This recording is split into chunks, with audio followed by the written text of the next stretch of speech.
Bom dia, meu nome é Leonardo Lopes e você está no Filosofia e Fé Cristã.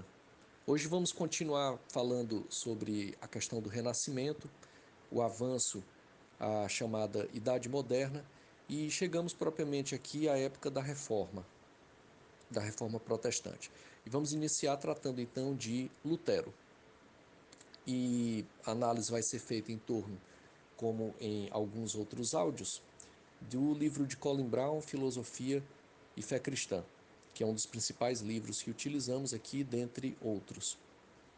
E podemos então dizer que Martinho Lutero, ele foi, e aqui eu sigo o que o Colin Brown diz, a primeira figura de destaque da reforma na Europa continental. Ele nasceu no ano de 1483 e faleceu em 1546. Durante a maior parte do seu tempo, ele foi um catedrático de teologia em Wittenberg, que era uma universidade de origem humilde, bem provinciana. Na sua juventude, ele havia abandonado o estudo do direito e tinha uma ânsia muito forte em procurar a paz com Deus. Ele ingressou então em uma ordem agostiniana, mas que, embora agostiniana, ainda seguia os cânones propriamente tomistas ou escolásticos de uma forma geral. Então, nesse sentido, e aqui o Colin Brown cita também, que ele encontrou ali uma paz no sentido de cumprir os costumes tradicionais da igreja, o sistema sacramental, a disciplina penitencial, o estudo do escolasticismo medieval. E tais estudos faziam com que somente Deus parecesse ainda mais remoto. Foi o que temos tratado aqui em áudios anteriores, que o final da Idade Média, ele resulta em torno de um período em que a Igreja Católica Romana fundiu e mesclou a teologia revelada a inúmeras outras filosofias pagãs, assim como a inúmeras teologias naturais. Lembremos que a teologia natural ela encontra ali em Tomás de Aquino uma forte vertente, já tratamos em outros áudios. Tomás de Aquino separava a teologia, o pensamento, a filosofia em dois andares, como se fosse um edifício de dois andares. O primeiro andar dizia respeito à razão, o segundo andar dizia respeito à fé. Ou o primeiro andar dizia respeito à teologia natural e o segundo à teologia revelada. Ou, pode-se dizer também, o primeiro andar dizia respeito à racionalidade, o segundo andar à Bíblia. Nesse sentido, o Tomás de Aquino ele faz com que haja ali um movimento em que vai nos dizer que o homem somente pela razão e analisando aí a natureza, a obra criada, ele pode somente pela razão, sem o auxílio da fé, chegar ao conhecimento de Deus. E a fé viria em seguida para complementar, para demonstrar e trazer à vida do cristão, do fiel, pontos que a razão não conseguiria dar conta, como por exemplo a expiação, a trindade, entre outros pontos.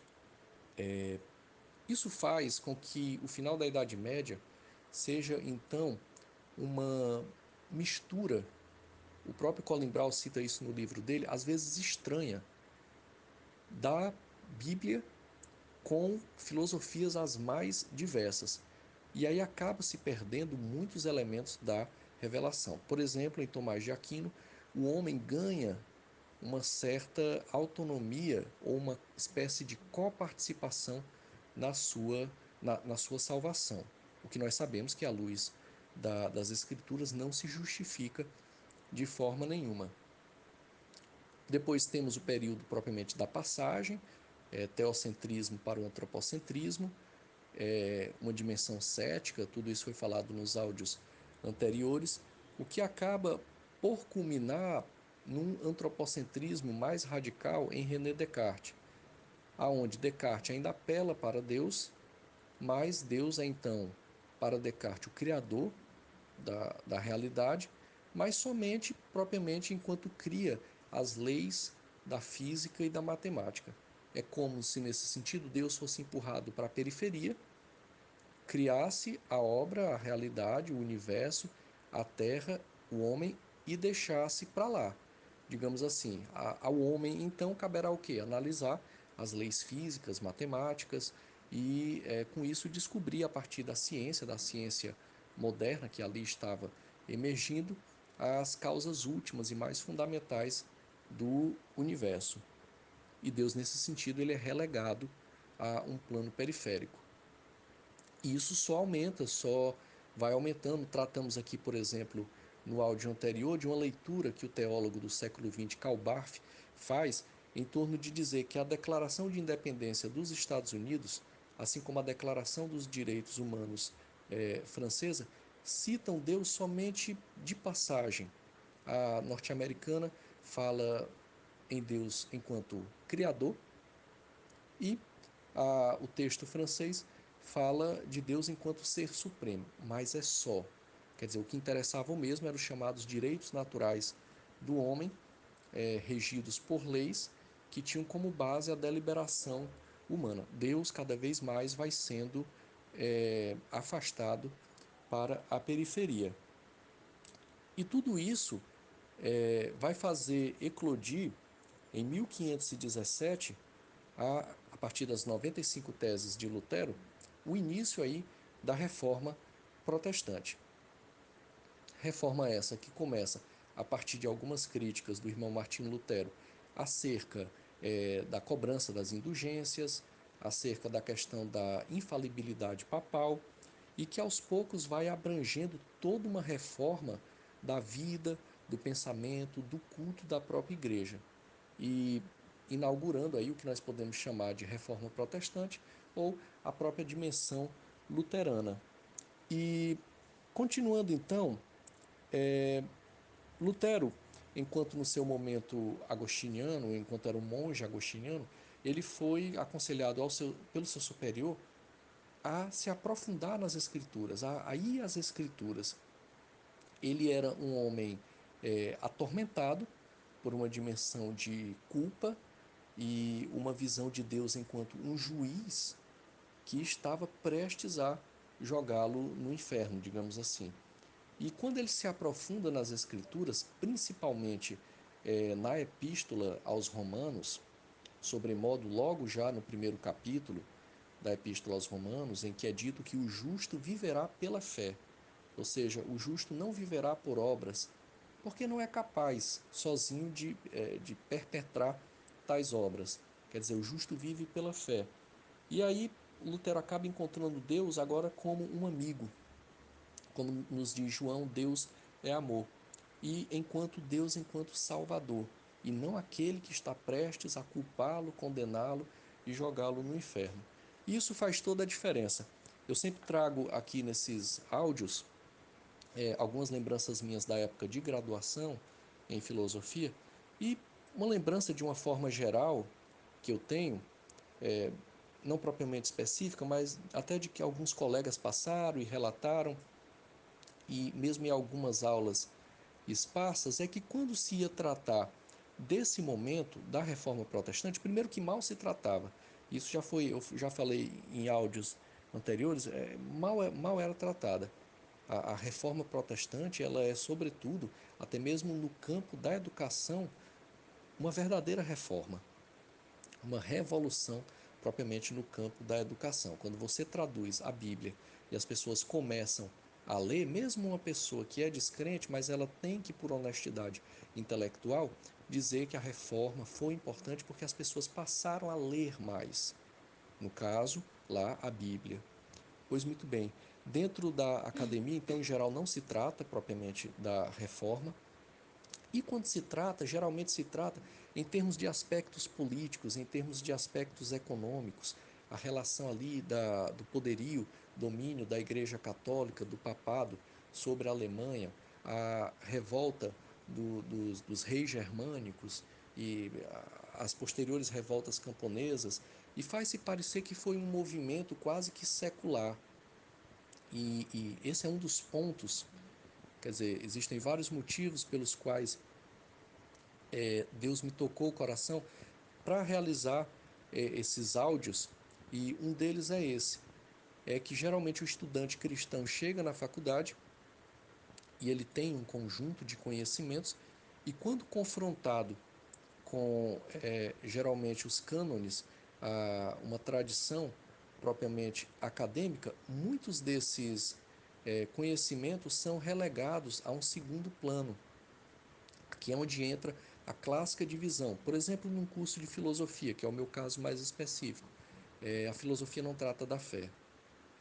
Ou quando a filosofia trata da fé, trata-se enquanto de uma teoria da fé. Bom, isso é só em parte verdade. A filosofia trata da realidade. E enquanto ela trata da realidade, ela tem uma dimensão quantitativa, ela tem que tratar todos os elementos. Um elemento, dois elementos, três elementos, ela tem que tratar todos os elementos, tem uma dimensão quantitativa.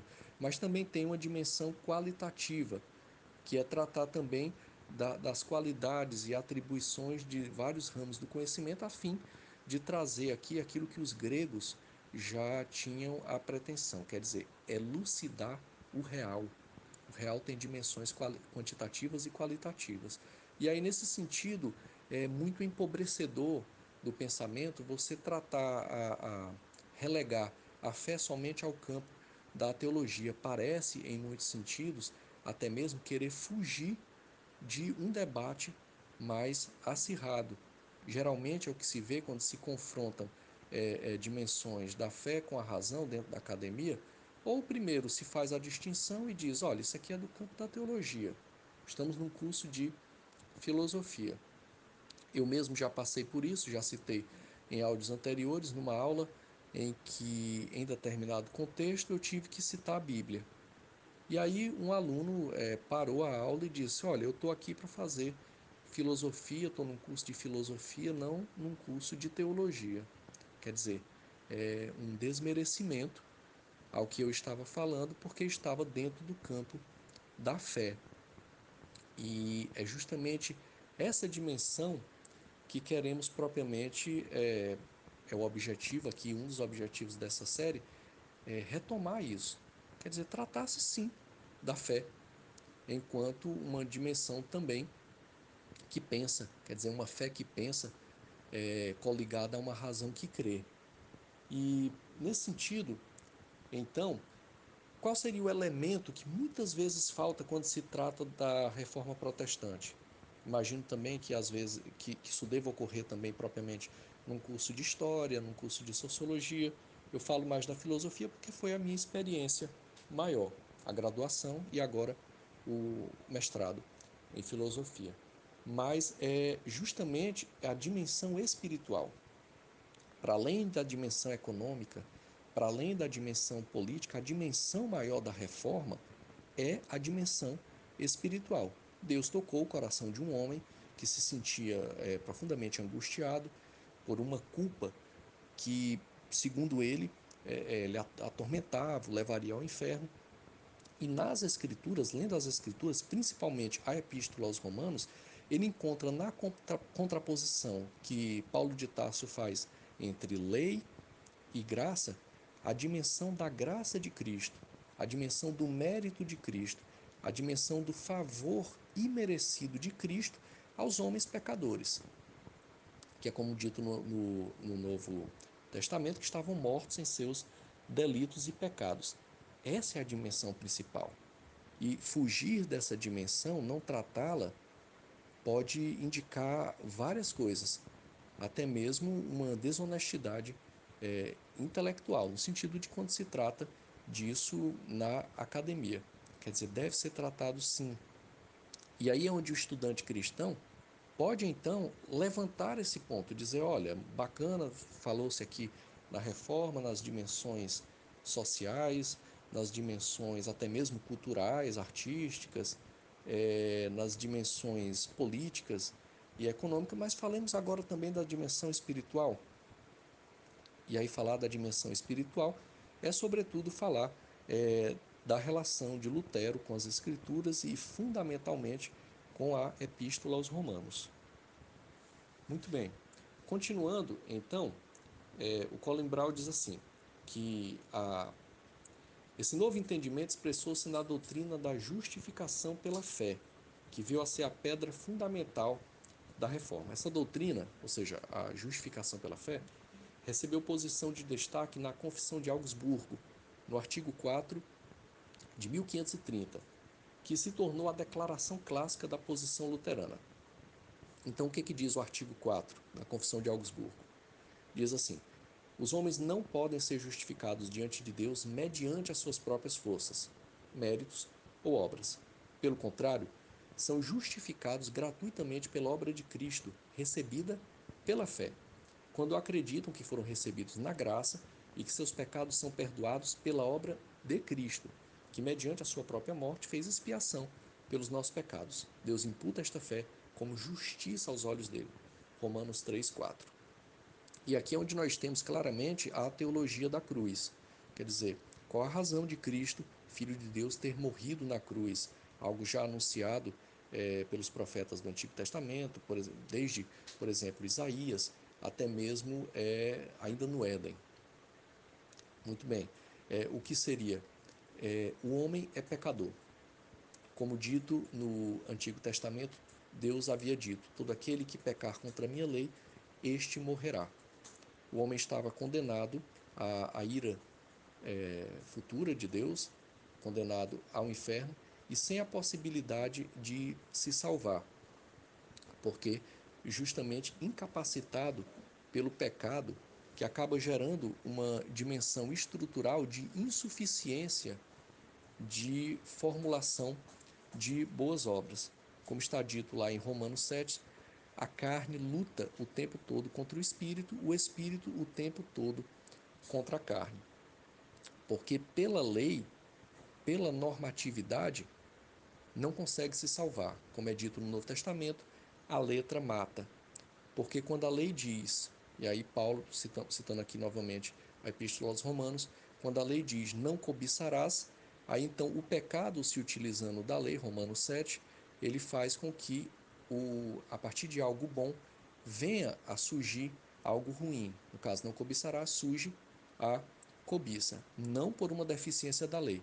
A lei é santa, boa e justa, mas o homem é pecador, o homem é carnal e ele não tem então, quer dizer, como nos Salmos é dito também, o homem é fraco, é pó e por isso não consegue propriamente se salvar. O homem é vaidoso, como diz Salomão no primeiro capítulo de Eclesiastes. E aí então é necessário que um justo, que foi o único que conseguiu cumprir a lei, por isso é justo, viesse a pagar esse preço, porque o homem não tinha mais condições de pagar o seu preço da salvação. Cristo, em sua infinita misericórdia e graça, paga o preço desse homem pecador. Ele substitui esse homem pecador. Cristo então morre por nós. A morte que nós deveríamos ter morrido, Cristo leva sobre ele. Ele se torna maldição. Lembremos aqui o que já estava no Antigo Testamento. Todo aquele que for pendurado no madeiro é maldito. Quer dizer, Cristo se torna maldição sem o ser, porque sumamente justo, sem pecados.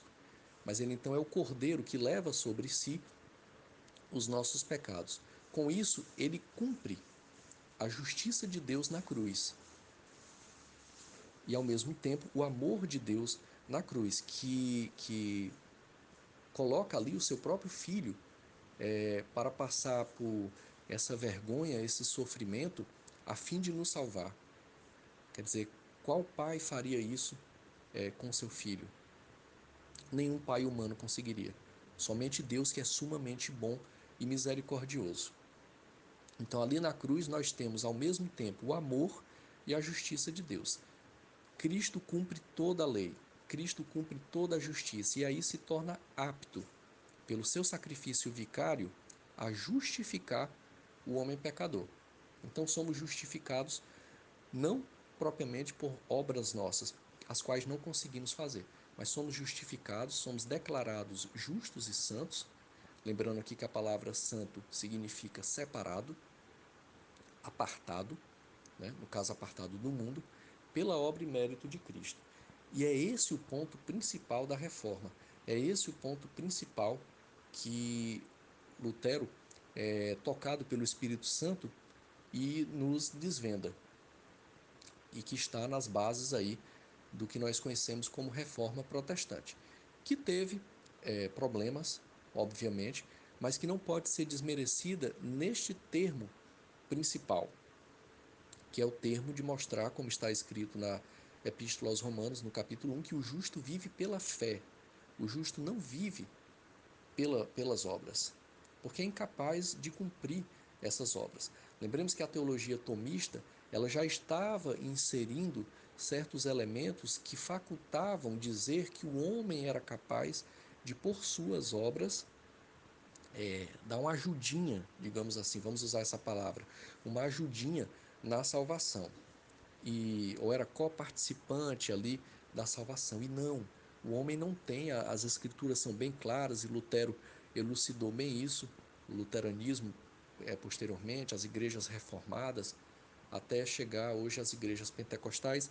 Quer dizer, o homem não tem posição de destaque para se salvar ou para cometer boas obras. Cristo cometeu a boa obra suprema, e é pelo mérito dele que nós somos salvos. E esse é o ponto principal da reforma. E esse ponto, como estamos dizendo aqui, muitas vezes ele é esquecido quando se trata do período da reforma aí, do início do século XVI. Um pouco mais ainda, Lutero, então, ele acalentou a esperança ingênua, de que as autoridades eclesiásticas fossem demonstrar simpatia por sua causa. Mas não, muito pelo contrário, isso não ocorreu, e ele acabou sendo excomungado e até mesmo submetido à pena de banimento do império. E aí termina aqui, eu cito aqui o que o Colin Brown coloca: mesmo assim, a despeito da enorme oposição, a causa da reforma avançou com força cada vez maior. Ficamos por aqui hoje. Deus não está morto, e muito menos na academia. E lugar da Bíblia é em todo lugar. E por que não também nas faculdades de humanas, principalmente nas de filosofia? Um fraterno abraço e que a paz de Cristo fique com todos.